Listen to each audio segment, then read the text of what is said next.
Today we're going to make art inspired by the dot. We are going to have a big black messy mat on our desk and a nice big piece of paper full of possibilities. Sometimes we don't know how to begin, but we're going to grab one of these special watery oil pastels and make a mark to see what happens. I made one simple dot. I noticed that the dot seemed creamy, so I rubbed it with my finger. After one mark, I decided there could be another dot someplace close by. And then I decided I wanted to try a color that I thought would look good with it. Maybe my green dot would have yellow dot on top. And this gave me another idea to try yellow by itself and blend it with my finger since it was so creamy. Maybe I have little dots inside of my yellow dot. My ideas keep popping into my head. Maybe I make one big dot out of little dots. Maybe, though, I need to put a dot in the middle of those dots. That makes me think about a dot that is sneaking off the edge of the paper. And that made me wonder, why is it sneaking? Is it being chased? Maybe my dot will be chased by another little yellow dot. Maybe I will have a big mom or dad dot and then little baby dots next to it. And maybe one baby is so young that it's still a light green, like a plant. And that made me think about peas. I love peas. I'm gonna have a whole big pile of peas up here on my square plate. So many peas, like they spilled, and maybe they need to spill off the edge of my plate.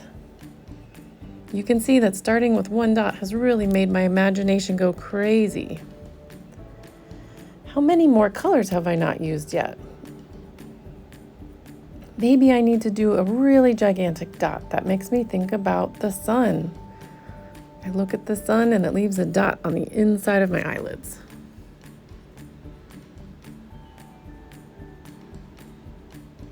I haven't done pink yet. That big pink dot made me think about cheeks, so I drew a line connecting them that looks like a mouth. I want to put more dots that are close together so that I can see what they look like, far apart and close together. That dot made me think about how I could have stop, get ready to stop and go, like a traffic light. So I went ahead and made a box around it like a traffic light. Different colors mean different things. And then I started to use blue and thought of blueberry dots. They don't look like a dot too much when you squish them. So now I have used lots of oil pastels and it's time to get some water. In art class, we get a half full cup of water with some brushes inside. You need your brush to just be a little bit wet. And since these are watery oil pastels, they love to be pressed with water. I'm swirling my brush gently on my big yellow sun to see what happens. It looks like it spreads it around like paint. When my brush gets dirty, I bump it on the bottom of the water and scrape it on the edge. That means that I can put water on another part of my painting and see what happens without the colors mixing. But you can also try color mixing. So there I made a little dot cloud just by rubbing water gently around the tiny little micro dots. Now I'm painting on my blueberry to see how those colors will swirl.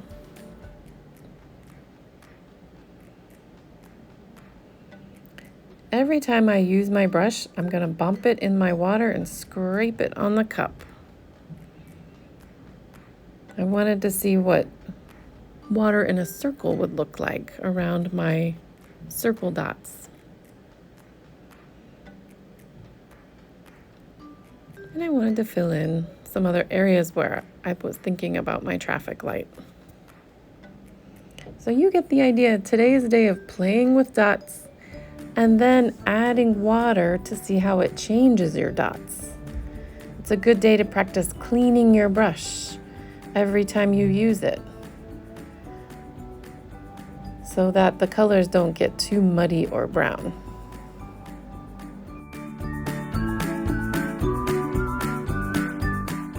Turn your art to see which way you like to look at it best, and you can sign your name in the bottom corner.